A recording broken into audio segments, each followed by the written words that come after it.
Sud Matin. Babacar Samb. Bonjour, bienvenue et merci d'écouter sur FM Sen Radio pour vous informer de l'actualité que nous débutons avec la crise sanitaire qui a affecté 90% des petites et moyennes entreprises sénégalaises selon l'étude Aar Sunu Koom-Koom menée par l'ADPME. Entendez par là l'Agence de développement et d'encadrement des petites et moyennes entreprises. L'enquête révèle que plus de 64% des PME ont perdu 60 à 100% de leur chiffre d'affaires. Une entreprise sur deux a décidé de mettre la clé sous la porte ou de suspendre ses activités.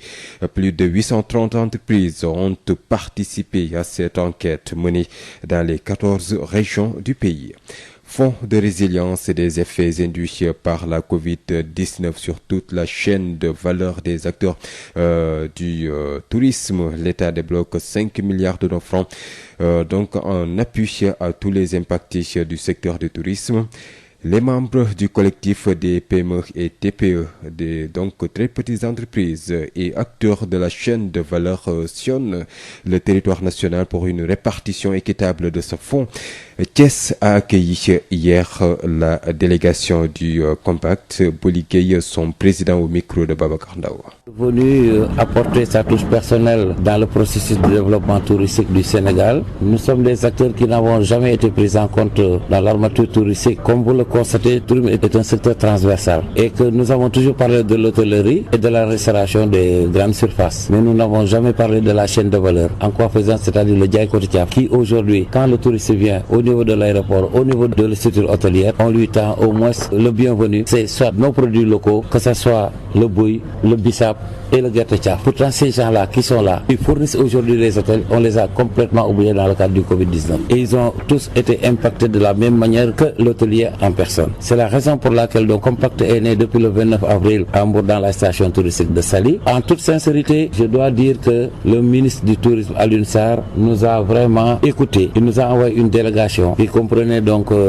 comme chef de délégation le directeur de la réglementation, M. John, qui était venu nous rencontrer pour prendre en compte cette préoccupation de la chaîne de valeur touristique. Et immédiatement, même bien avant qu'il ne sorte en vidéoconférence, il a validé par rapport des dossiers qu'on lui avait soumis pour validation au niveau de la chaîne de valeur. Cela veut dire que aujourd'hui, ce compact a été pris en compte dans l'armature touristique du Sénégal. C'est la raison pour laquelle nous voulons élargir. C'est pour cela que nous avons mis compact Yatal. Donc c'est pour mieux élargir, que les gens de Thiès, les gars de Tivaouane, les gens de Kaolack, les gens de Fatick, n'importe où, puissent comme se retrouver au niveau de cette chaîne de valeur pour la prise en compte de l'ensemble de leurs préoccupations. Depuis la formalisation. La formalisation en premier lieu, en troisième lieu, aider à ce qu'ils puissent obtenir des accompagnements et d'aides. Et comme le ministre l'a si bien dit, il nous a alloué une somme de 2 milliards pour accompagner la chaîne de valeur à travers le fonds du ministère du Tourisme et 3 milliards de DR. Cela veut dire qu'aujourd'hui la chaîne de valeur touristique a une manne financière de 5 milliards. C'est aux acteurs ici présents de s'organiser pour prendre cela. Et là, je pense que c'est pas compliqué. Nous allons nous formaliser. D'abord, nous étions dans de l'informel. C'est à nous maintenant de nous formaliser pour prendre en compte donc cette manne financière qui est destinée aux petits opérateurs touristiques, que ça soit dans le cadre de la restauration, que ça soit dans d'autres volets qu'on a cités tout à l'heure. Et nous allons parler de la gestion de la Covid-19 dans un contexte d'assouplissement des restrictions. À Thiès, autorités locales et experts sociaux et ruraux insistent sur le respect des mesures barrières, notamment le port de masques. Une dizaine de communes des régions, des régions de Thiès, Louga et Saint-Louis sont retenues dans cette phase de distribution de masques. Babacar Ndao. Pour les responsables du Centre d'appui à la promotion des entreprises rurales, CAPERSAS, la riposte contre le Covid-19 nécessite une nouvelle posture et non un relâchement. Mohamedou Koulibaly est le secrétaire général du CAPERSAS. C'est une manière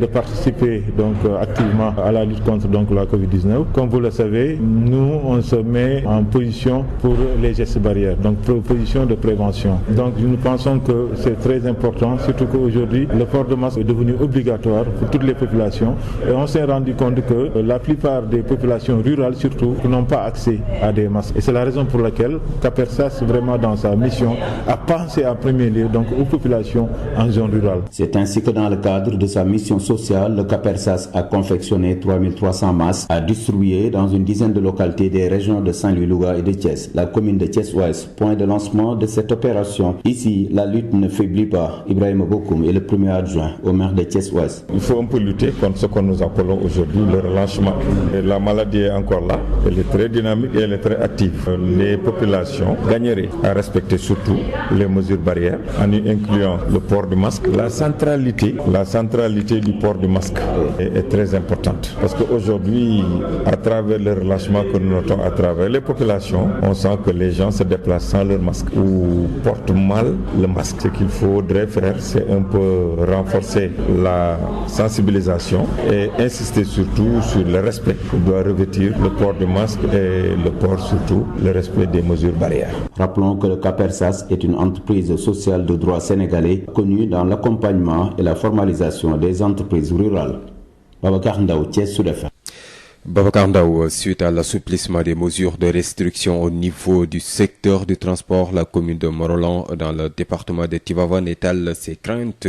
concernant la circulation des bus horaires, inquiétude soulevée à l'occasion de la cérémonie de remise de dons par le PNUD, programme des Nations Unies pour le développement,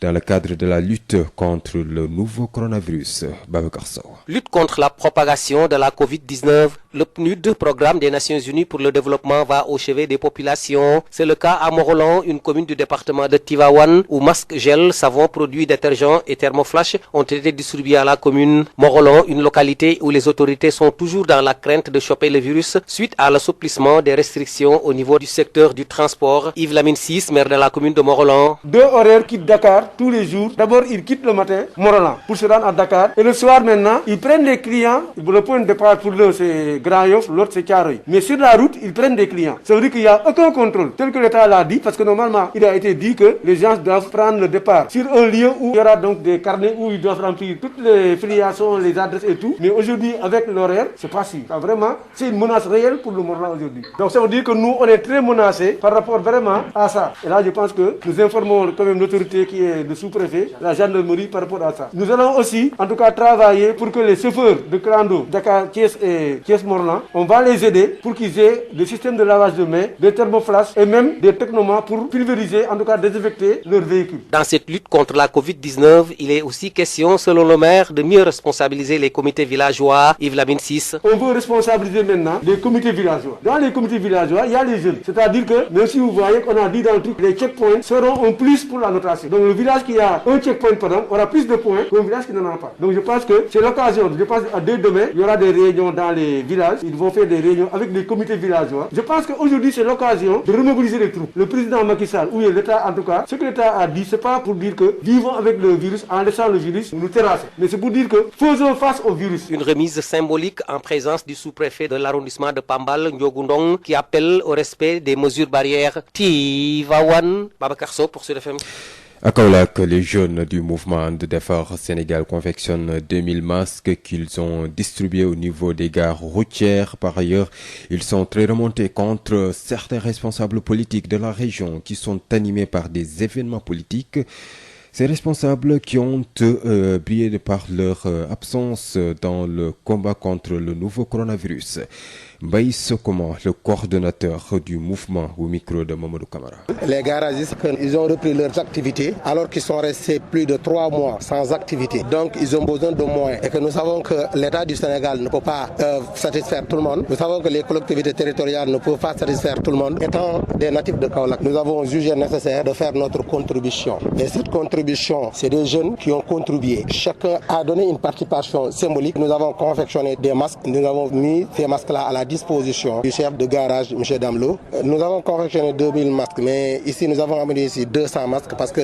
on doit faire exactement la même chose dans les autres gares routières et dans les lieux publics aussi. Donc c'est une participation symbolique, mais on fera la même chose dans les autres gares routières. Mais nous allons aussi profiter de l'occasion pour remercier l'ensemble des acteurs qui ont participé à la lutte contre le Covid-19. Je veux nommer le gouverneur de la région, le préfet du département, le président du conseil départemental, mais particulièrement la mairesse de la ville de Kaolack, Mme Maria Massad, qui a fait des efforts considérables. M. Pape Demobité, DG de Sénélecteur. Et nous lançons un appel solennel aux autres responsables politiques, aux autres responsables de venir faire des actes. Parce que tout simplement, il ne faut pas attendre à la période politique ou bien aux échéances électorales pour venir à la rencontre des populations. C'est en cette période, les populations ont besoin de ces aides-là. Nous les faisons un appel solennel pour qu'ils viennent en aide parce que tout simplement, les garagistes ou bien en tout cas les garages Jakarta et autres ont besoin de leur aide en cette période de pandémie.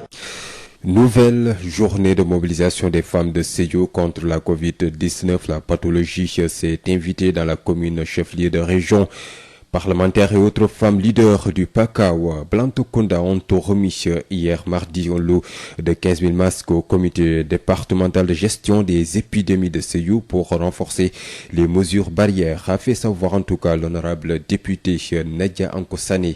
Ces propos sont recueillis par Moussa Dramé. Les femmes de la région ont répondu à l'appel de Madame la ministre de la Femme en faisant un don de 15 000 masques. Ça a été fait par toutes les femmes de la région, sans discoloration politique. Quand j'ai lancé l'appel, toutes les femmes ont répondu. Parce que nous sommes les mères, nous sommes les responsables de famille. C'est nous qui souffrons le plus des pandémies qu'il y a. Donc quand notre ministre de tutelle nous appelle à un combat, qui est le combat contre le Covid-19, nous allons répondre oui. En ce moment précis, nous vivons une situation inédite. Parce qu'on n'a plus le corona ailleurs, mais on l'a dans la commune chef-lieu de département. On l'a ici à Sédhiou, on l'a à Bounkiling. Donc nous devons de mettre les bouchées doubles pour éradiquer ce fléau. C'est pour cela, je dis que ces masques sont arrivés à l'heure. Le masque ne se porte pas en cachant le nez, ni seulement la bouche, mais c'est en cachant les deux, comme ça. Exactement, c'est sous les yeux et sous le menton que le masque doit se porter. On pense que si tout le monde se met autour de ça, en respectant les mesures barrières, qui est le lavage des mains, la distanciation, le port des masques, nous arrivons vraiment à éradiquer ce fléau que personne ne souhaite que ça dure. Tout le monde doit porter ses masques pour espérer échapper à cette pandémie. Et nous lançons un appel à tous les malades. Ils ont notre soutien, ils n'ont qu'à respecter tout ce que les médecins leur diront et Inch'Allah, ça ira. C'est le moment de remercier tous ces agents de santé. Puisse Dieu les payer à la hauteur de leur tâche. Tolérance zéro, le port de masque est désormais obligatoire pour freiner la propagation du nouveau coronavirus à Sédhiou, Dixit en tout cas. Ibrahim Fall, préfet du département de Sédhiou. Les femmes sont attendues sur le terrain, note-t-il. Ibrahim Fall, préfet de Sédhiou, micro de Moussa Dramé. Je les félicite d'abord avec à leur tête les honorables députés Nadia Sané et l'honorable député Mimouna Diallo et toutes les femmes qui sont derrière vous, notamment la vice-présidente du conseil départemental de Sédhiou. C'est vous dire que, comme d'habitude, les femmes sont toujours au front. À Sédhiou, on a toujours su compter sur les femmes. Donc aujourd'hui, elles montrent encore une fois qu'elles ne sont pas en reste en nous apportant cet important lot de masques, estimé à 15 000 masques. Nous sommes dans un contexte de vivre avec la maladie. Vous le savez, dans la commune de Sédhiou, nous avons des cas positifs. Ça veut dire que la maladie est maintenant dans le département. Raison pour laquelle il faut mettre l'accent sur les mesures barrières. Le port de masque est fondamental. Si les femmes font ce geste très important, il faut les féliciter et les encourager. Et ensemble, nous allons veiller à ce que, pour que toutes les femmes aussi portent le masque. Donc nous avons mis des éléments de sécurité autour des marchés pour veiller au port des masques. Il faut sensibiliser. Donc là où nous avons des cas positifs, nous allons renforcer le dispositif. À l'instant, le préfet de Sédhiou, il est exactement 7h46 dans nos studios ici à Dakar. Même si vous êtes à Ziguinchor où la colère enfle chez les populations de certains quartiers de la ville plongée dans le noir depuis plus de 24 heures. Ces populations excédées par ces longues coupures d'électricité accusent la Sénélec, menacent de durcir le ton et d'investir les rues si la situation n'est pas décantée. Ces populations de Kantchelang, Somiaka et autres quartiers ne cachent pas leur colère, n'est-ce pas Ignace Dey? Plus de 24 heures sans électricité, plus de 24 heures dans une situation intenable. Les populations de certains quartiers de Ziguinchor, Kandialan, Somivac et autres, et même au-delà, à Mandila-Mancagne, sont plongés dans le noir depuis hier. Des coupures d'électricité qui durent et qui indisposent les populations qui ne cachent plus leur colère. Franchement, quiconque vit cette situation-là dira la même chose que... Donc nous tous, on sait qu'avec cette situation d'actuellement qu'on vit difficilement, il est franchement inadmissible de rester sans courant, très franchement parler. Et nous, dans ce quartier, parce que je ne peux pas continuer dans ce type de situation. Vous êtes resté combien de temps sans courant? 48 heures, je peux dire en 48 heures. Il y a mon portable qui est là, vide complètement, je ne peux rien faire, je ne peux même pas envoyer mes dossiers et trucs, et je travaille chaque jour, nuit et jour. Très franchement, ce n'est pas du tout normal. Très. Une situation insoutenable pour ces populations de ces quartiers Kandialan, Somivac et autres en colère qui mitonnent même des mouvements de grogne et comptent durcir le ton, comme c'est le cas pour ces jeunes très en colère. Vis-à-vis nos proches, ils ont de l'électricité et nous ici, bah c'est pas bon quoi, c'est anormal. Ça c'est anormal, oui. Actuellement je m'excuse parce que dañu nekk di canaliser nit ñi fii nii parce que tension yi ngi jóg petit à petit parce que noonu la ñuy seetaane gars yi bu ñu jógee def ay dégâts ñu ñëwaat naan xale yi ndaw ñi ainsi de suite mais ñoom ñi ñoo si war a njëkk a jàpp bu ko defee ndaw ñi am yu ñuy moytu bu ñu gisee di dal seen xel. On va brûler partout. Ça c'est anormal quoi, c'est anormal. La Sénélec, au banc des accusés, n'a pondu un communiqué qu'en début de soirée pour évoquer des pannes dans son réseau. Ce qui est loin de calmer la colère de ces populations, de ces quartiers plongés dans le noir depuis plus de 24 heures, très en colère et qui vivent une situation plus qu'insoutenable. Ziguinchor, Ignace Dey, Sud FM. Ignace Dey, la publication de la liste des bateaux étrangers autorisés à pêcher actuellement sur le territoire maritime sénégalais. C'est ce que réclament les pêcheurs de Rufisque qui souhaitent le départ des navires qui sont dans l'illégalité. Pour Pierre Mboup, président du quai de pêche de Rufisque, le poisson se fait de plus en plus rare et ils n'accepteront pas que les navires étrangers pillent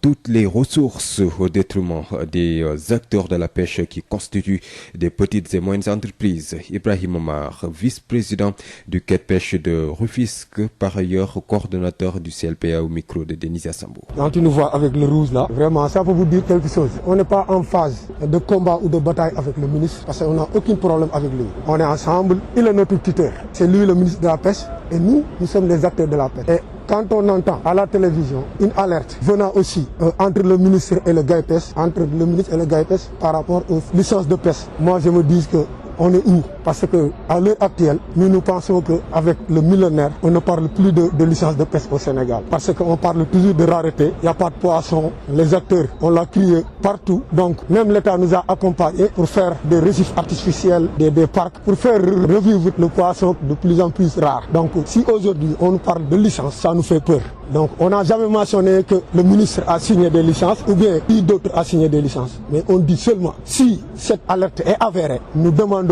au président de la République, au ministère de la Pêche, de ne pas signer ces licences parce qu'il n'y a plus de poissons au Sénégal. À l'une d'eux, quand il est arrivé au ministère, il a vu sur sa table 198 ou bien 197 des licences de pêche industrielles en cours. Donc c'est ce qu'il a vu. Donc il y a des bateaux qu'il n'a pas encore vus. Avec une connaissance de cause, s'il a vu 198 licences et on nous parle encore de 52 licences qui devaient être sous ces 198 licences, donc on va demander où va la pêche. Où? Parce que ce serait vraiment catastrophique si cette information est avérée. Parce que tous les acteurs qui rentrent dans la mer, chaque jour on nous signale que les bateaux sont plus nombreux que les pirogues. Et au-delà, c'est lui qui a dit qu'il va auditer le parc industriel. On est très content sur ça et on va l'accompagner sur cet audit. Donc si les acteurs nous signalent que les bateaux sont là, et il a dit aussi qu'il va pousser les bateaux vers les 12 000 maïs. Et ça nous fera plaisir. Parce que les bateaux sont au-delà de 4 000, 5 000. Et la zone de limitage de la pêche artisanale, c'est au-delà de 6 000. Donc, si les bateaux sont au-delà de 5 000 ou 4 000,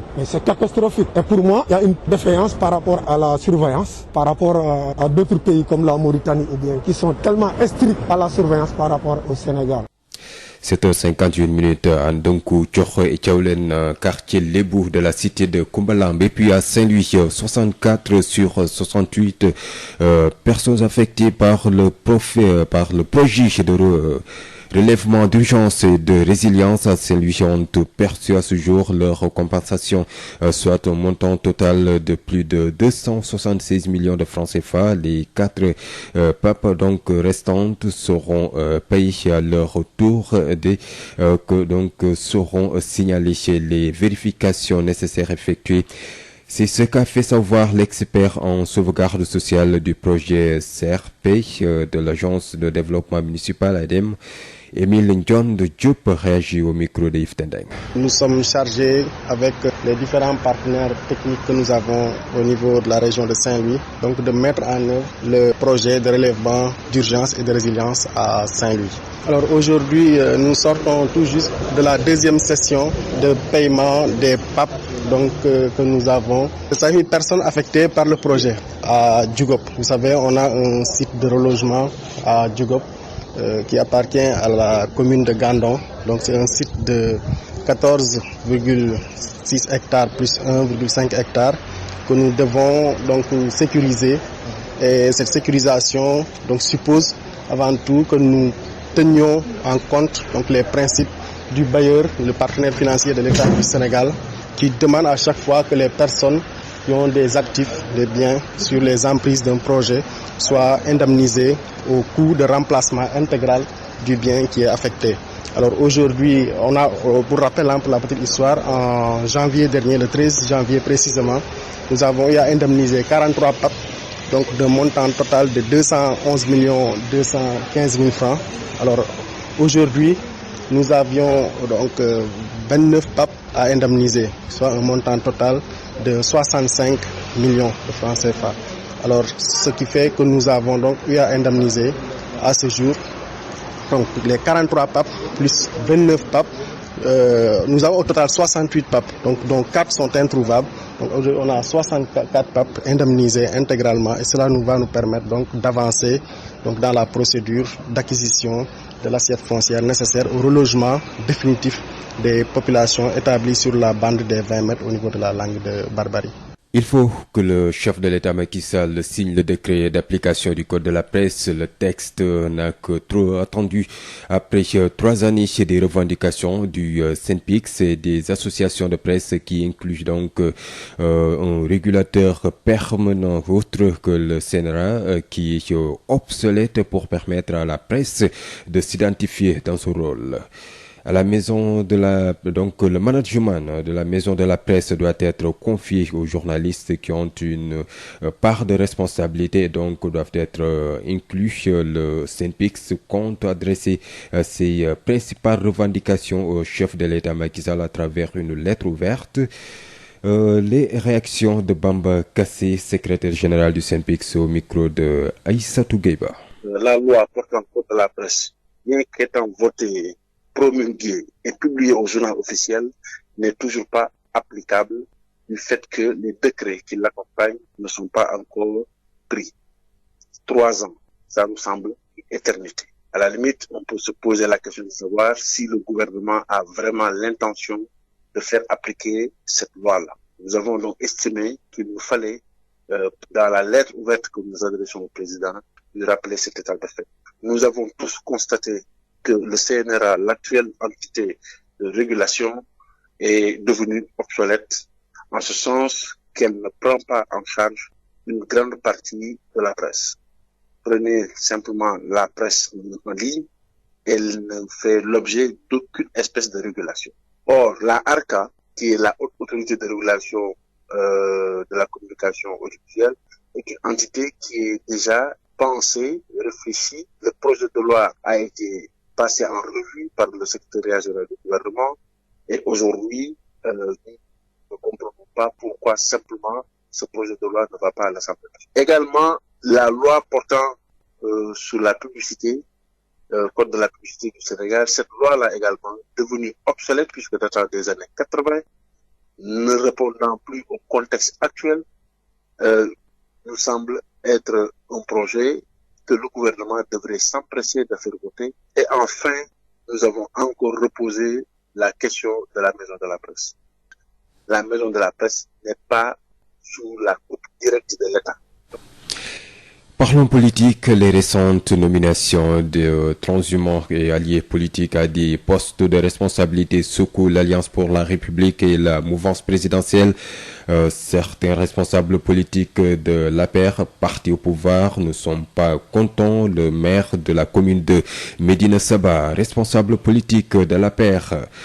dans le département de Nioro, fustige des comportements et demande des sanctions disciplinaires. Mamadou Kamara. Les récentes nominations de transhumants ou alliés politiques à des postes de privilège par le chef de l'État et apériste en chef a créé des grincements de dents dans les rangs des marrons beiges. Ousmane Gueye, l'édile de la commune de Médina Sabakh, par ailleurs responsable politique de l'APR dans le département de Nioro, pense que ces cas d'indiscipline sont à corriger. Ousmane Gueye. Cette attitude et ce comportement sont inacceptables pour des responsables de parti. Que vous ne pouvez pas être des militants d'un parti, être derrière le président qui est élu, qui relève de ses prérogatives en tant que président. Le président a la latitude à tout moment, et après avoir fait une analyse du contexte de la situation, procéder à des changements. Il est le plus informé des Sénégalais. Il sait sur qui s'appuyer pour faire développer ce pays. Tous les responsables, tous les militants, qu'ils soient de la mouvance présidentielle et à partir de l'APR, sont tenus par obligation, par discipline, d'appuyer fortement, sans hésiter, ces nominations. Je pense que c'est ça l'attitude première d'un responsable. Nous ne pouvons pas admettre que certaines personnalités, certains éléments continuent à travers les réseaux sociaux, à travers la presse, de décrier certaines positions qui sont en phase avec la vision de notre président. Alors, soit on les considère comme des gens qui sont vraiment à la limite de notre parti, parce que je considère que c'est une défiance alors de l'autorité, et ce serait très très grave. Calcul politique ou pas, en tout cas, ces nominations risqueraient de plonger l'Alliance pour la République et la mouvance présidentielle dans la tourmente. Kaolack, Mamadou Camara, Sud FM. Mamadou Camara, ainsi s'achève cette édition d'information et le régiment de Faye s'installe pour le journal Wolof. Où que vous soyez à travers le monde, téléchargez l'application Sud FM Radio Sénégal pour écouter en direct ou en replay vos émissions préférées. L'appli Sud FM Radio Sénégal est disponible sur Android et Windows Phone. Sud FM, première radio privée du Sénégal. Sud FM. Il est 8h. Sud Matin. Maodo Faye. jërë ngeen jëf mbokk yi ci ànd ak ñun asalaamaaleykum ñu nuyuwaat leen fas yéene leen la jottali xabaar yi doore ko rek ci crise bi maanaam ci wàllu wér-gu-yaram ak itam Covid 19 bi fi ñu toll ni téeméer bu nekk juróom-ñeent fukk yi muy 90% yi wax nañu ne daal ci PME yi bérébu liggéeykaay yi yamambaay yi daanaka tawat joojule daal laal na leen lool ci wàllu koom ni nga xam ne étude la boo xam ne bi am na ñoo xam ne saytu nañ ko ba jàngat ko. ADPME wax na daal itam ñoom nga xam ne ñu yëngu ci wàllu agence yeeg yu demee noonu ak entreprise yi enquête bi li mu wax rek mooy boo xoolee téeméer bu nekk juróom-benn fukk yi ak ñeent ci PME yi daanaka dañoo ñàkk daal loo xam ne lii daanaka ci seen ay man-man la wala ci seen chiffre d'affaires seen ay koppar ak yu demee noonu la entreprise yu baree bari fi ñu toll nii. bu nu xaymaa daal ci jàngat boobule ak ñi seen xam-xam màcc jëm ci wàllu koom Covid 19 bi daf leen a laal bu baax a baax ci wàllu gën a nërmeel li nga xam ne moom lañ doon xëy di am. li aju yi tamit ci li ay koppar yoo xam ne dañ koy xeexee rek tamit Covid 19 bi fii nu toll nii ak li mu jël itam ci lépp loo xam ne aju na ci wàllu li nga xam ne ñoo yëngu ci wàllu tourisme. état bi fii nu toll nii génn woon na luy tollook juróomi milliards ci sun ay koppar jàppale koy tamit ñi nga xamee ne secteur bi jëm ci wàllu fànn tourisme bi daf leen a laal ak membre yi nga xam tam ñoo nekk ci PME ak TPI loolee lépp ngir saafara rot ci doon te sax njaw desandi naw xam biin boo liggéey mi nekk seen président waxtaan ci ak Babacar Ndaw gis nañ ne yaatal nañ ñu ubbil nañu seen bopp la nga xamante ne xamuñu ko woon xamal nañ leen ko xamal nañ leen ne it ne ministère bi tendre nañu loxo jox nañu kàddoom ba la nga xamante ne moom noonu la ñu alloué tey ci secteur tourisme 15 milliards pour les hôtels pour jàppale leen ci Covid 19 bi tout de suite noonu la jàppale chaîne de valeur bi tout de suite ministre du tourisme bi jël 2 milliards teg ko ci kaw table ji immédiatement DER dolli ci 3 milliards muy 5 milliards boo xamante ne tey ñoom ñi ñoo ko moom jàpp na nag ñu jaadu na ñoom tey ñu organiser wu formaliser wu jaar ci yoon wa nga xamante ne fa la ñu war a jaar pour obtenir ko ñun gis nañ ne ci lu gaaw ci lu taxaw ci lu yem deuxième sortie ministre du tourisme ci vidéoconférence gis nañ ne artisan yi nga xamante ne defoon nañu demande te jaaroon ci compact jaaroon ci service yi ñoom ñëpp jox nañ leen kenn ku ci ne ndimbal la nga xam ne moo la war a jàppale pour 3 mois yi kon noonu mu amee tey ji ci Mbour ci Saly noonu la valable fii tey ci Thiès te incha allah compact jóg na pour ñoom ñëpp ñu lëkkaloog ñoom comme ni ko seen président waxee ñu jàppale leen ñu formaliser wu ba ñu mën a jot ci ndimbal loolu nga xamante ne tey état du Sénégal moo ko jël teg ko fi pour jàppale acteurs yi nga xamante ne tey ñoo fi nekk. kon yéen tey mën na wax mbas mi Covid 19 bu dee bare na ay gàllankoor mën na tey am na yeneen ngëneel yu mu andi. ko loolu day wax mën nañ ko wax bu ñu sante président de la République bi nga xam moo jël 1000 milliards mettre ko à la disposition des Sénégalais pour jàppale leen ci mbas mi kenn ku ne xam na ne amul benn ministère boo xamante ne tey laaloo ci ministère du tourisme nag ñu baral ko ci loxo Alioune Sarr def ci la nga xamante ne benn ministère amu ko ñun boo xoolee li ñu am ci financement sur 77 milliards ci la ñu boole tourisme ak transport aérien kon jàpp nañ ñi suñuy nawle lañu kon suñu gisee loo xam ne lu baax la ñu tàmbalee ko ci région de Thiès kon dañ ko war a gën a yaatal kon ñu ngi sant ñoom sëriñ ñi nga xamante ne ñoom ñëpp tey ñoo ñu recevoir fii ànd ak ñun ci liggéey bi ñu jàpp ne bis ki tey lépp loo xam ne seen doléance la dinañ ko jël teg ko ci loxo ministre du tourisme pour mu jël en compte les préoccupations des acteurs touristiques de la région de Thiès. li ajooti ñi ñu yore ak xeex bi ñu xeex Covid 19 bi ba léegi fële ci Thiès ak li ko wër itam ak itam gannaaw ba nga xamee ne woyofal nañu lenn ci jëf yi Thiès kilifa yi nga xam ne ñoo fa nekk daal taxaw nañ temm daal ba ñu bëgg askan yëpp wekk mesure barrières yi maanaam ndogal yi nga xam ne jël nañ ko ngir aaroo ko ci wàllu Covid 19 bi Babacar Ndaw. bu ñu sukkandikoo si kilifa yi ngànk centre bi nga xam ne tey li ko tax a jóg mooy gën a gunge entreprise yi nekk si dëkk kaw gi ñu tuddee ko Kaper Sas jàpp na ne xeexu mbas bi tolluwaay bi fii si Sénégal kenn warul bàyyeeku waaye fii ñu toll la ñu war a gënaat farlu loolu di gis-gisu Mouhamadou Koulibaly di secrétaire général kuréel googu di Kaper Sas. mbas mi moom dañu ñaan yàlla rek yàlla na ko fi yàlla jëlee demandé aussi surtout askan wi population bi que ñu bañ a def ay relâchement parce que gis nañu constaté nañu depuis quelque temps vraiment population bi xaw nañu sàggan si wàllu geste barrière yi li nga xamante ne aujourd'hui du am solo la parce que dañu permettre demande population ñuy respecter distanciation sociale bi di porter port masque yi utiliser savon ak eau surtout ak solution hydroalcoolique donc yooyu yëpp nañu yaakaar ne bu fekkee ne population yi def nañ ko ak si ndimbalu borom bi wax dëgg yàlla ñun ñëpp mën nañu xeex ba Covid mën fi jógee. daanaka ñu yëngu si lu toll fukki commune ci Sénégal rawatina diwaan yi di Thiès Louga ak bu Ndar ñu tàmbale ko si Thiès jël ñetti junni masque ak ñetti téeméer commune bu Thiès Ouest bi seen partenaire tàmbale mbir yi gis nañu jéego yi ñuy amal si xeexu mbas bi boobu ba léegi jaraaf bu commune bi ak ay naataangoom jàpp nag ne askan wi nañu gën a xool seen taxawaay jël seen matuwaay Ibrahima Bokum lañu toftal si jaraaf bu commune bu Thiès Ouest. bari lu ñu tere woon léegi noyal nañ ko wala yombal nañ ko wala woyofal nañ noonu yi moo indi askan wi ci seen bopp jàpp ni feebar bi ñu ngi ci seen gan te tey la fi feebar bi gën a ne li nga xamante ni moo ci ëpp solo mooy nit ñi nañuy takk masque nañuy am distanciation sociale mooy maanaam seen digganteeg nit ñi bu mu doon lëkkaloo na am benn espace bu ci nekk beneen bi mooy gel alcoolisé bi nañ koy raxasu ku amul gel alcoolisé na nga raxasu ak ndoxam saabu wala nga jël eau de javel nga laal ko. di fàttali Kaper Sas kuréel la boo xam ne entreprise sociale bu droit sénégalais ak na am ay moodu yu bare ñu ngi si tey jii li leen tax a jóg fexe ba tey jii ñi nga xamante ne ñooy doomu Sénégal rawatina ñi am ay entreprise ci dëkk kaw gi ñu gën leen gunge ngir ñu mënal seen bopp Babacar Ndaw Thiès Sud FM. Babacar ñu ngi lay jaajëfal bu baax a baax li aju ci wàllu rek daal di wàññi lépp loo xam ne jëm na ci wàllu dogal yi ñu jëloon ngir mbir yi gën a woyof itam ca commune bu Morolan département bu Tivaouane ñoom la ñu tiit rek mooy daal wàllu dem beeg dikk bi rawet nag wàllu horaire yi ci wàllu bus yi Babacar Sow. xeex coronavirus PNUD kuréel gi nga xamee ni moo ëmb mboole seen pencum ndaw yi àddina bi ngir soqaliku taxaw tembe ngir jàppale askan wi ñu nemmeek lu ni mel ca Morolan commune bu nekk ci département bu Tivaouane di masque gel saabu produit détergent ak thermoflash ñu ngi ko doon séddale commune bi Morolan di gox boo xam ni kilifa yi ngànk ndogal yi tiit nañu lool ci coronavirus ginnaaw ba nga xamee ni ubbi nañu dem beeg dikk bi Yves Lamine Ciss jaraafu dëkkub Morolan. horaire yi dañuy jógee Dakar maanaam am na buy jógee Thiaroye am na buy jógee Grand Yoff ñun nag vraiment horaire yi maîtrise ñu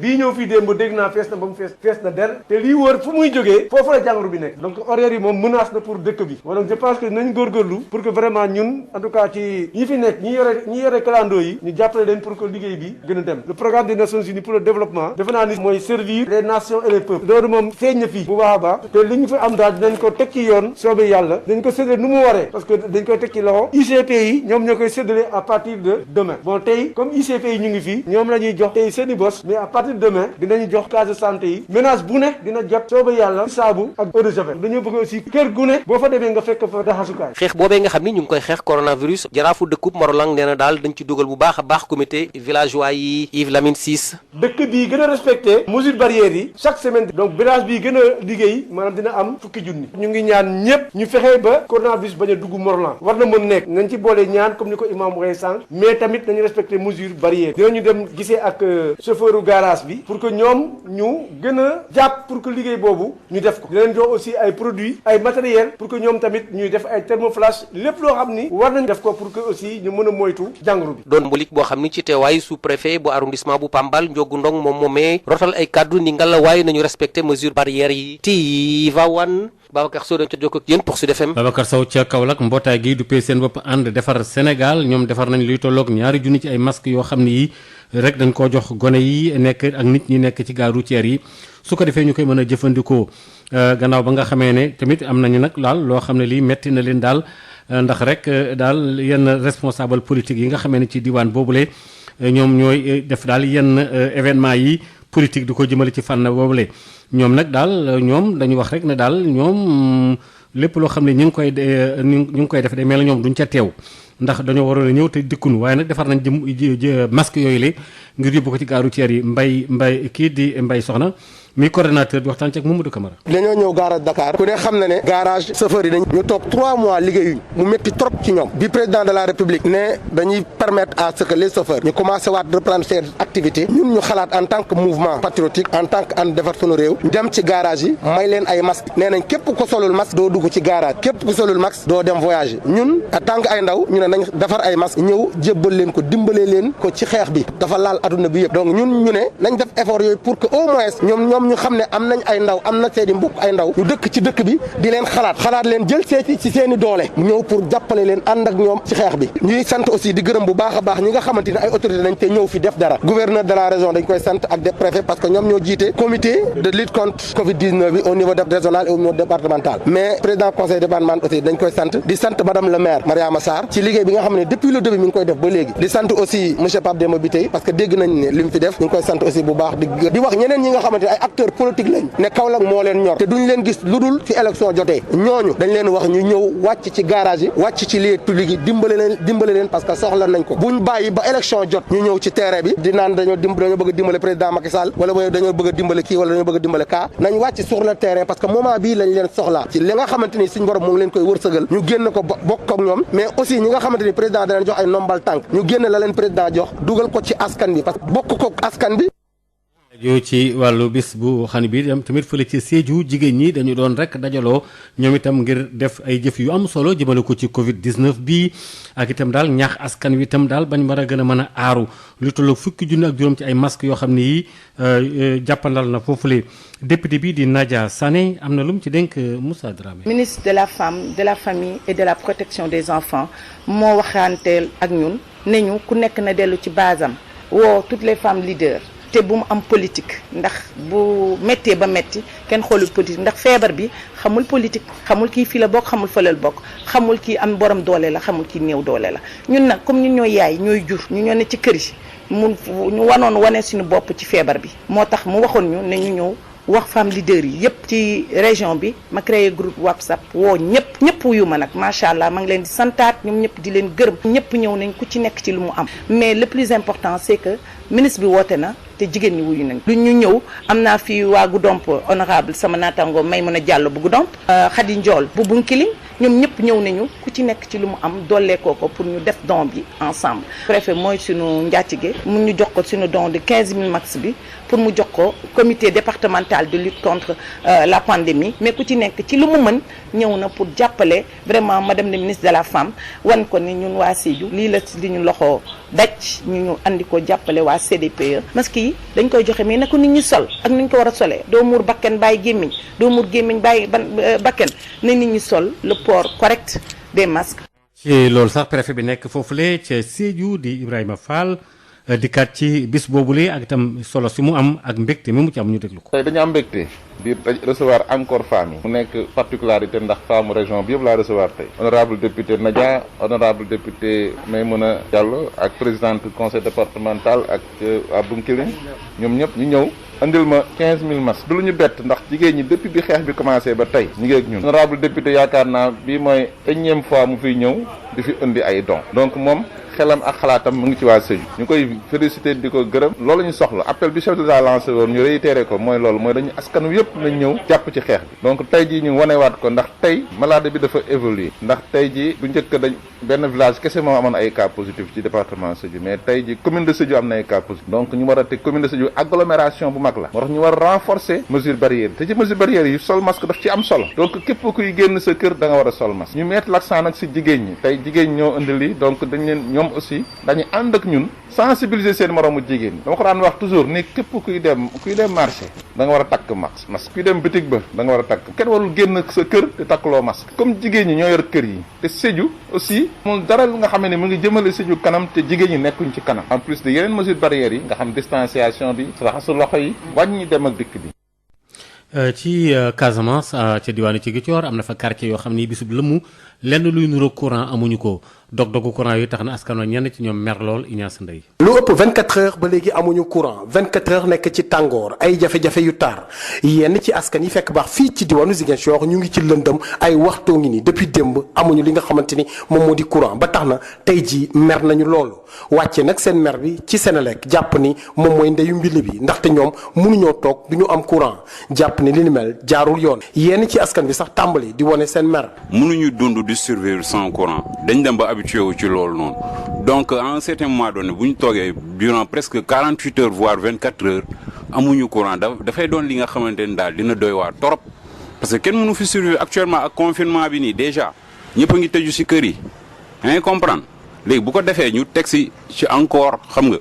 coupure yu dul jeex ay coupure yu ndox je ne sais pas des trucs comme ça xam nga loolu noonu survie après fii day métti daal franchement parler maintenant lenn moo fi nekk gars yi dañu war a jàppale tam seet ngir yàllaa tax ñu jàppale bu ñu xalaat seen i bopp rek tamit waaw 24 heures amuñu courant sëñ bi waaw nañu waxante dëgg tamit quoi. ñun waa Kandialang Somivac fii xam nga dafa métti trop billaay mënuñu ko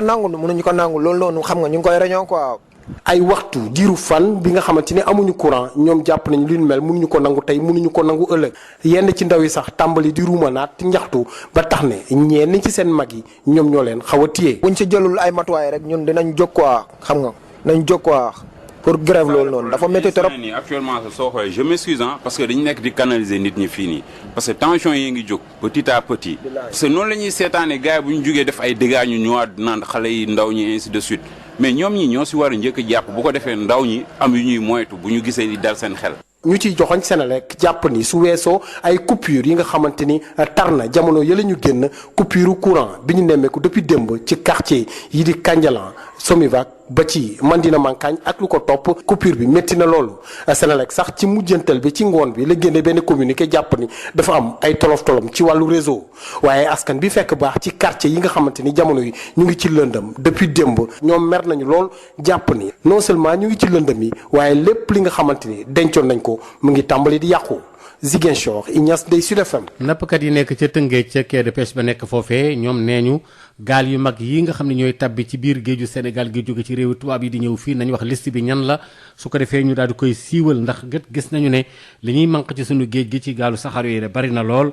Pierre Mbuub kenn la ci ñoom am na lu mu rotal ñu déglu ko. dafa am ay bateau yoo xam ne dañu nekk ci géeju Sénégal di napp mu amoon 56 navires yoo xam ne dañ fi demandé woon ay licence promesse de licence nee na bàyyi na ko mu des benn bateau mais dañu am ak jaaxle parce que bateau yooyu nekkoon ci kaw port bi demuñu géej du suñu problème dafa am ay bateau turki ak ay bateau chinois yu nekk ci géej gi di napp mooy suñu problème bon base de données pour gaal yi xam nañ ñaata gaal moo nekk Sénégal ñu demandé leen ni leen comme xam nañ ñaata gaal ñoo nekk ci réew mi jox leen ñu liste bateau yi nangu ñu jox liste bateau yi loolu la ñuy jàmbat parce que bu ñu xamee liste bateau yi dinañ xam bateau yi nga xam ne ñu ngi ci géej gi napp te légalul léegi nag ñu bëgg a xam ban ministre moo ko signé woon Omar Gueye la wala moom moo ko signé loolu la ñuy demandé parce que nag nappkat yi à l'heure actuelle dañ gisul jën am ay problème mu am ñaari bateau turki yoo xam ne ñu ngi ci réew mi di napp présentement ñu ngi leen di gis ba ñuy bateau fi la tourné ñu gis tamit ni pavillon Sénégal bari na ay bateau yoo xam ne ñu ngi ci géej gi tamit di napp ñu bëgg ñu auditer pavillon Sénégal en globalité bu ñu auditer ba di pavillon Sénégal ba pare navire yi nga xam ne ñu ngi ci géej gi di napp te nekk ay navire étranger ñu génn leen géej gi parce que Sénégal dëkku napp la ay nappkat ñoo fi dëkk di ko dunde réew nag bu dee dafa am ñoo xam ne ñoo koy dunde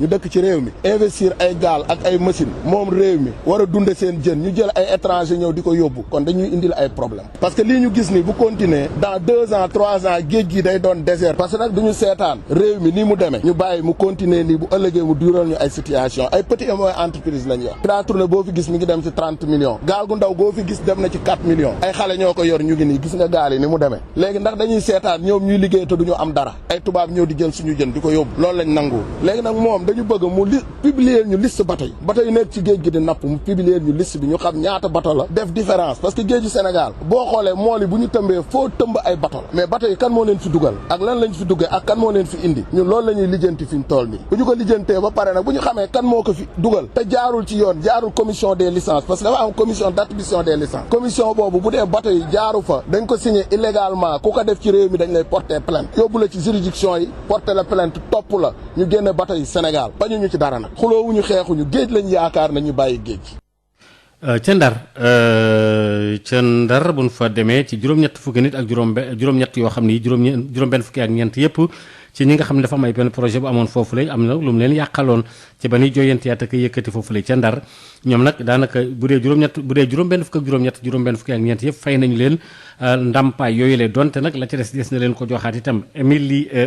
John Diop waxtaan ci ak Yves Tendeng. waaw lu ñu fi dajale mooy ñu ngi génn ci ñaareelu session paiement wu ñi nga xam ne ñoom ñoo amoon muy ay terrain ay kër wala ay fondation fële ca Jugop bokk ci commune Gandon xam nga foofu projet SERP bi dafa prévoir def déplacement relogement donc ci relogement boobu nag projet résilience la am na gars yi nit ñi askan bi di dékkoo yenn jafe-jafe yoo xam ne defe naa ne coppi tey jaww jeeg yooyu moo ko indi donc ñu am benn site boo xam ne mu ngi fële ca Jugop toll ci 16 hectares ak lu topp te loolu nag bu ñu nee 16 fii moom amul benn suuf boo xam ne dañ koy laal te amul borom daanaka am na ñoo xam ne dañ fa amoon ay terrain façon yéene dëkk fa am ñu fa amoon ay kër dëkk fa muy ñeenti nit am ñeneen ñoo xam ne ñu ngi tàmbale woon sax di def ay fondation donc ci mois de janvier bi ñu génn am na ñeent fukk ak ñetti nit ñoo xam ne fayoon nañ leen déjà ci montant boo xam ne toll na ci $200 millions ak fukk ak benn ak di wéy de 211 millions donc 215 000 tey nag ñu amoon yeneen ñaar fukk ak juróom-ñeent ci ay nit ñoo xam ne desaloon nañ leen xaalis ñenn ñi donc fayaguñ leen woon ndax ñu ngi newoon ci procédure yi am na ñoo xam ne ñett lañu ci ñoom ñoo xam ne dañu defoon recours réclamation ay joytu la dañoo xam ne liñ leen fay dafa tuuti par rapport ak li nga xam ne moom la ñuy ñàkk donc comité ad hoc bi dimbali ñu ci liggéey boobu ñu dem xaymawaat liñ fa amoon ñu gis ne effectivement ñoom li ñuy wax dëgg la ñu dolli leen am ci juróomi nit ñoo xam ne na itam ñoom ay nit ñu vulnérable lañ ay nit ñoo xam ne xañ na seen loxo jotul seen ginnaaw ñu jàpp ne projet bi waroon na leen mën dimbale ci loolu nag lañ convoqué donc ñaar fukki nit ak juróom-ñeent ñooñu jox leen bu ñu boolee lépp mu ngi dolli ci 65 millions donc juróom-benn fukki millions ak juróom di dem donc loolu moom moo ñu fi boole woon te préfet mu ngi fi woon moom moo joxe chèque yi mais am na ñeent ñoo xam ne nag dañoo feeñagul waaye seen xaalis mu ngi fi saa ñu ñëwee rek dinañ leen jox seen xaalis. li aju ci wàllu code de la presse fii nu toll nii ñi nga xam ne ñoo di waa SYNPICS yëkkati war nañ seen i kàddu na nag fokk nag njiitu réew mi nag wax dëgg nag war naa xaati mbir mi ñetti at yàllaa ngi nii nag itam lañ cay jàmbat ba léegi rek àll na seen daw te ñu war itam jàlloon ba noppi procès de loi boobu ñu war ko mën a nag xaatim te am yu ñu soppi nag itam lu mel ne CNRA nga xam ne moom dafa mel ne yàgg na fi lool itam te daanaka sam seenu liggéey waa SYNPICS seen daal lool itam gisuñu ci seen bopp itam xoolit yeneen i tombit yoo xam ne war nañ ko joyanti at itam loolu sax ci la Bamba Kassé rotale ay kaddu ci micro ay sëtu ba. waaw xam nga code de la presse dafa nekk loi bi nga xamante 2017 dañ ko signé woon juin 2017 loi bi ñu ko signé dafa am ay jéego yu ci teg bi ci njëkk mooy dañ koy promulguer nga promulguer ba pare dañ ko war a publier maanaam ñu ne ko ñu fexe ba loi bi ne fànn ba ñëpp gis ko bu loolu weesoo dafa am loi yoo xamante ne dafay laaj dafa leen ay yeneen i jéego maanaam dañ leen di jël ay décret pour gën a càmbar li nga xamante ne moom la ci loi bi gën koo faram-fàcce loolu nañ ne ñetti at yi nii ba léegi kenn mënu ko def donc loolu dafay di ñàkkum considération da ci am benn ñaareel leneen li nga xamante ne moom la ñuy kaas ba léegi mooy boo xoolee dafa am lu ñuy wax régulation maanaam xam nga média yi duñu ay xar rek yoo xam ne dañ leen di bàyyi ñu lay faaw donc média yi également dañu war a am régulation bi fi am nii ñëpp xam nañ ni matatul régulation ndax am na ay pàcc média yoo xamante ne kenn régulé wu leen loi bi nga xamante ne moo ko war a teg muy arca bi moom it boobu ba léegi niñ ko bàyyi ci droit rek muy nelaw boolu ko également ak maison de la presse bi nga xamante ne àdduna wër yëpp et ça on défie quiconque dañu dire que àdduna bi di ko wër yëpp am na réew moo xamante ne maison de la presse bi état bi moo koy géré loolu gisuñu ko fenn association de presse yëpp dajalowaat nañ incha allahu rabbi ni ñu ko defee woon ba gouvernement du Sénégal nangul ñu ko votel ñu loi portant code de la presse bi noonu nañuy taxawaatee waaye bu soobee yàlla pour li ci des yëpp ñu matal waaw mais nag fii ñu toll nii dañu ne nañu bind lettre ouverte adressé au président de la république ndax au moins ñu may ko mu xam affaire yi la moo ci nekk. kooku di Bamba Kassé bi jiite syndicat bi di SYNPICS waaye taskatu xabaar yi. ndaje moo xam ne mii tamit ñu ngi ko doon amal itam fële ca Kaolack ñi nga xam ne ay maanaam daal ñi nga xam ne xëy na ay transhumants lañ jóge ci fee ñëw dugg ci biir APR am poste yoo xam ne dañ koy jox ñenn ñi mel na leen safandal indi na fa ay yëngu-yëngu ak ay gis-gis yu bare bari Mamadou Camara. jamono yi njiitu réew mi di njiitu Alliance pour la République dogal bi mu jël pour tabb nag transhumant wala ñenn ñoo xam ne ñi allié politique lañ bokk ci mouvance présidentielle ñu jox leen ay ndombo tànk loolu tàmbali naa indi ay jiixi jaaxa ci biir APR ak mouvance présidentielle Ousmane Gueye maire commune Médina Sabax doon tamit responsable politique Alliance pour la République ci département Nioro nee na nag responsable yooyu kàddu yi ñuy yëkkati teguñu ko fenn te dañ leen war a teg seeni place Ousmane Gueye. constitution bi daf ko may nomination moom kese moo am prérogative daf ko ñëpp ci war a ànd rafetlu moom war nay mën a seet fan lay teg tànkam kan lay dugal kan lay toxal kan lay gis attitude yooyu dafa war a jeex te bu continuer day fragiliser suñu parti fragiliser coalition bi donc élément yooyu ñu dégg ak nit ñooñu da wax mënu may nangu ne ñu ngi nekk en phase avec le président de la République mënu may gëm na ils sont en phase avec la paix dañu war a teg lu ñuy wax mënuñ ko ñu jël seen responsabilité te bëgg naa ñii da wax ma demande suñ njiit dañuy condamner situation boobu bu nga xam ne suñ yenn camarades ñoo koy def dugg ci rang yi mënuñ ko ñu considérer leen comme des cas d'indiscipline et à partir de ce moment la discipline de parti doit s'exercer à leur endroit. muy calcul politique wala déet pour élection locale yi waaye li wóor ba wóor mooy ñi nga xam ne tabb nañ leen tàmbali naa indi ay yëngu-yëngu ci biir alliance pour la république ak ñi ànd ak président de la république di Macky Sall. Kaolack Mamadou Camara Sud FM. Mamadou Camara gannaaw ba nga xam ne faat nañu George Floyd fële ca nga xam ne moo di ca Amérique te mu metti lool am ci sénégalais yoo xam ne metti na leen lool ndax bodd konte ci biiru xeet ñu doon dem nag démb di def manifester ci bërëb ba la ñu duppee mémorial de Gorée ngir wane ne nit ku ñuul daal ni ñu koy def jaadootul Moustapha Dieng.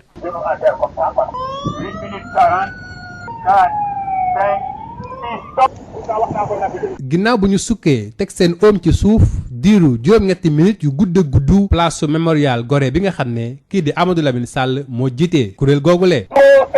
Nous devons continuer ce combat. Merci d'être venus. Prions pour George Floyd et prions pour que dans quelques années, nous revenions sur ce site où sera construit le mémorial de Gorée. Ce mémorial à la mémoire de tout le monde. jàkkaarloo ak géej gi nga xam ne moo dox diggante Sénégal ak Amérique foofu nga xam ne jamono jile sax ña nga fay denc fële ca Houston ki nga xam ne mooy George Floyd manifestants yi nekk ci réewu Sénégal jot nañu xamle ne ñoom de ñu ngi ñaawlu bu baax li nga xam ne moo xew ak faat bi ñu faat ci lu wenwul maanaa ki nga xam ne mooy George Floyd. ndax moom dañu ko ñàdd. looloo tax ñu xam ne mbirum der bu ñuul fépp ci àdduna rawatina ci Afrique moo leen tax a jóg professeur Bouba Diop mi jàng seen bataaxal bi. comme ni ñuy ñàdde xar adduna yëpp gis ko loolu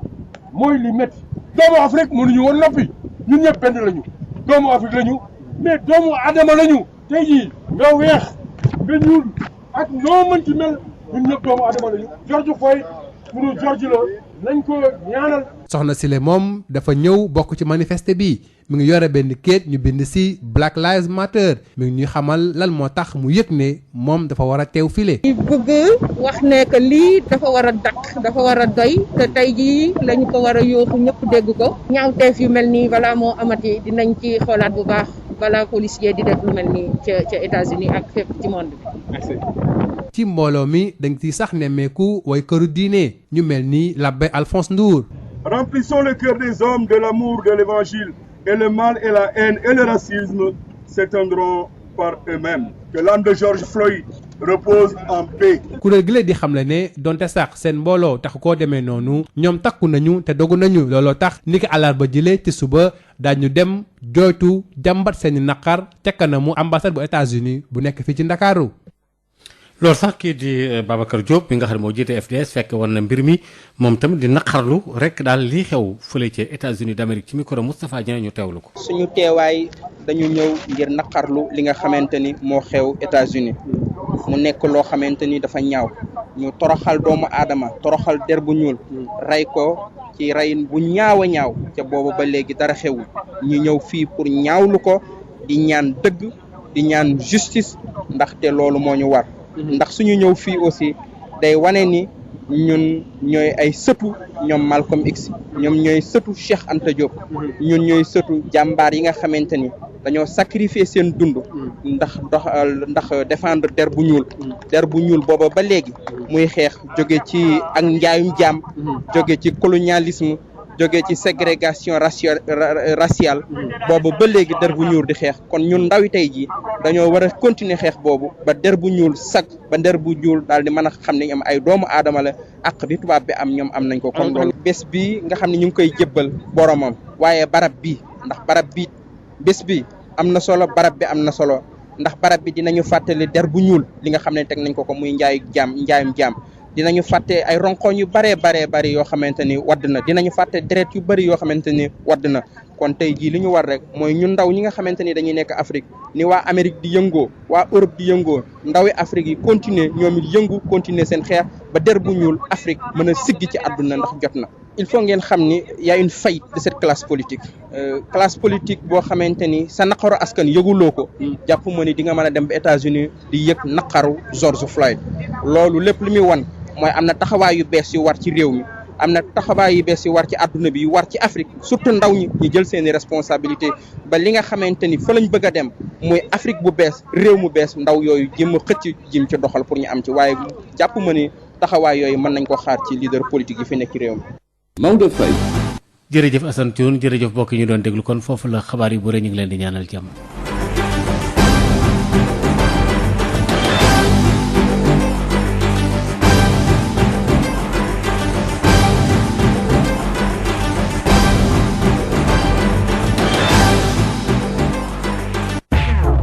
Sud FM di leen jox xibaar yu gaaw te dëggu.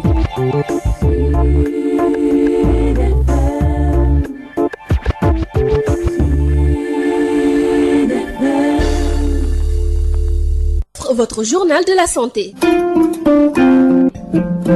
asalaamaaleykum mbokku déglukat yi xibaaru wérgu yaram tey ji ci àllarba bi dafay dalal professeur Coumba Touré Kane ñu ngi lay nuyu. maa ngi lay fay Ndeye di nuyu sa auditeurs yëpp. nga di bactériologue virologue directrice scientifique IRSF chef service laboratoire bu hôpital Dalal Jàmm bu Guédiawaye professeur ni nga gisee sénégalais yi depuis bi ñu xaw a rocc tuuti dang-dang bi amoon ci wàllu yenn mesures yi est-ce que amuloo ci ak ragal ci cas yi gën a yokk ci ay bés yi ñu jëm. loolu moom mun na nekk mun nañ ko ragal mais li nga xam ne moom lañ mën a def mooy ñaxaat nit ñi ñu respecter li nga xam ne moom la fi waa kër docteur yi teg mooy geste barrière yi buñ ko respecter même bu ñu wàññee mesures yi mun nañ am cas yi duñu yokk lool li ñuy ragal mooy ñu wàññi dëgëraay bi ba pare nit ñi duñu respecter geste barrière bu ñu respecté wul geste barrière yi moom cas yi mun na gën a yokk mais buñ ko respecté yàlla mun nañu jàppale ba nga xam ne cas yi duñ bari niñ ko yaakaare. ci lan lañu nekk loo xamante ni yaakaar nga ni ci loolu moo koy yokk faf. li nga xam ne moo koy nekk mooy par exemple bi ci gën a fes mooy sol masque bi. ñëpp a ngi yor ñu bari yor nañ masque du ñëpp yor masque parce que ndaw yi yenn saa yi nga dajeek ñoom duñ yor masque wala bu ñu yoree masque mi ngi seen sikkim te loolu taxul lu jóg masque bi danga ko war a takk muur ba muur sa bakken après léegi nag booy wax tamit doo ko tekki dangay wax ci suufu masque bi am na ñu naan daf leen di gêner mais problème mu habitude rek la bu ñu jéemee tuuti rek dinañ ko ci tàmm après dinañ ko mën a jël dinañ ko mën a utiliser beneen bi tamit moom mooy distance bi. liñ ne ku nekk na di digganteem ak moromam na toll mètre am na yenn saa yi duñ ko def surtout ci yenn agglomération yi bu ñuy dem jëli oto wala affaire yooyu noonu il faut ñu ñaaxaat ci nit ñi bu baax ñu gën koo mën a respecter parce que bu ñu respecter masque bi respecter distance yi boole ci raxasu bi lu am solo la parce que ci loxo li ciy nekk dafay bëri te booy raxas te loxo bi day laal xar kanam lu bari da nga yëkkati sa loxo laal sa bët laal sa bakken donc loxo bi dafa war a sell fu mu toll boo dee raxas sa loxo lu mu bari dina wàññi li boo laalee sa kanam mu yóbbu ci ay doomu jàngoro soo amul ndox ak saabu comme niñ ko waxee nga jël sa gel hydroalcoolique nga raxas sa loxo Sénégal yi yépp muy ku ndaw ba ku mag ñépp xam nañ lan mooy geste barrière li des mooy jëfe ko te jëfe ko bu sax ñaar yooyu buñ ko boolee yàlla mun nañ ci jàppale. nawet bi mi ngi ñëw professeur est-ce que jamono la boo xamante ne day nekk luy yombalal jàngoro ji gën a law. nawet bi mi ngi ñëw mais ndax day yokk lawal jàngoro bi wala déet loolu mënaguñ ci tontu bu baax li nga xam ne daal moom lañu mën a wax te ñu gis ko moom mooy doomu jàngoro bi mën na environnement bu nekk mu adapté wu ci parce que li koy firndeel mooy doomu jàngoro bi law na ci àddina wërngal këpp te dëkk boo jël climat bi mu am du nuroowul ak beneen climat bi nga xam ne moo nekk ci beneen dëkk bi yii ñi ngi tàng yii ñi ngi sedd yii ñi ngi taw mais ci bu nekk fexe na ba xam moom nu mu fay dëkke ba mun a lor doomu aadama ya fa dëkk. professeur Coumba Touré Kane ñu ngi lay gërëm di la sant. maa ngi lay gërëm Ndeye Khady yéen li ngeen di def dafa am solo ndax yéen a ngi gindi askan wi yéen a ngi jëli ay information ci ñi nga xam ne lii seen xam-xam xaw na màcc ci mbir mi ngeen jël ko wesaare ko ci doomu aadama yi pour doomu aadama yi mën ko jëriñoo pour ñu mën a mucc ci mbas mi après nit ñi mën a dellu ci seen ay yitte ndaxte dëkk boo xam ne amul doole waruñu ko taxawal économie bi il faut nit ñi am jot pour mun ci góorgóorlu di ci liggéey. Où que vous soyez à travers le monde, téléchargez l'application Sud FM Radio Sénégal pour écouter en direct ou en replay vos émissions préférées. L'appli Sud FM Radio Sénégal est disponible sur Android et Windows Phone. Sud FM, première radio privée du Sénégal.